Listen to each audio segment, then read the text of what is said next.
एक बार की बात सुनाऊं। आचार्य महाराज संघ शहर विहार कर रहे थे, तो खोरई नगर में प्रवेश होने वाला था। अचानक एक गरीब सा दिखने वाला व्यक्ति साइकिल पर अपनी आजीविका का बोझा लिए समीप से निकला और थोड़ी दूर आगे जाकर ठहर गया। जैसे ही आचार्य महाराज उसके सामने से निकले, वो भाव विहल होकर उनके चरणों में गिर पड़ा।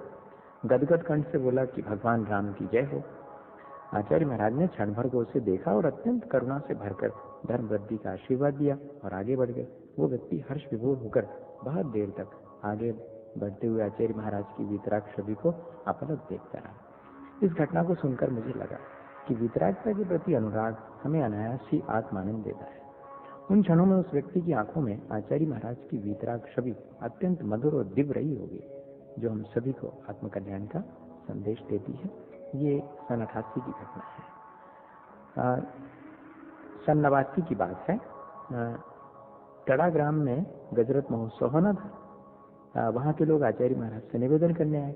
आचार्य महाराज ने हम 3-4 साधुओं को बुलाकर वहाँ जाने का संकेत कर दिया। हमने उनके चरणों में माथा टेक कर आज्ञा स्वीकार कर ली और जाना तय हो गया। विहार करने से पहले हम सबको अपने समीप बुलाकर आचार्य महाराज ने समझाया कि सुनो, छोटे छोटे से गांव में होकर जाना है। 2-4 लोग भी आकर यदि निवेदन करें तो धर्म की 2 बातें करुणा भाव से उन्होंने सुनाना है। धर्मोपदेश तो सबर कल्याण के लिए है, कम लोग हैं ऐसा सोचकर मना मत करना। दूसरी बात, वहाँ जो भी आगम के अनुकूल आत्म कल्याण में लगे हुए साधु जन आए, उन्हें यथायोग विनय करना और राग द्वेष से बचना। तीसरी बात, भगवान के दीक्षा कल्याण के समय अपनी तरफ से दीक्षा का संस्कार करने का आग्रह नहीं करना। भगवान तो सभी दीक्षित होते हैं। सभी लोगों ने तीनों बातें मार्ग में पाथेय की तरह अपनी स्मृति में बांध कर रख ली और महाराज जी का आशीर्वाद लेकर चल पड़े। रास्ते में वही हुआ, छोटे छोटे गांव मिले, सभी को धर्मोपदेश दिया, खूब आनंद आया। मार्ग में 2 साधु संघों से मिलना हुआ, सभी से यथायोग विनय की, कहीं कोई मुश्किल नहीं आई। दीक्षा कल्याणक का दिन आया, सभी साधु संघ एक ही मंच पर उपस्थित थे। उसमें से एक मुनि महाराज हमसे दीक्षा में बड़े थे। दीक्षा विधि उन्हीं के द्वारा संपन्न होना चाहिए ऐसा हमारा सोचना था, और अचानक मंच पर सभी ने हमसे दीक्षा विधि संपन्न करने का आग्रह किया। सभी का आग्रह देखकर आचार्य महाराज की जय जयकार के साथ हमने दीक्षा विधि संपन्न की। सारा वातावरण पवित्र हो गया, हमारी आंखें भर आई।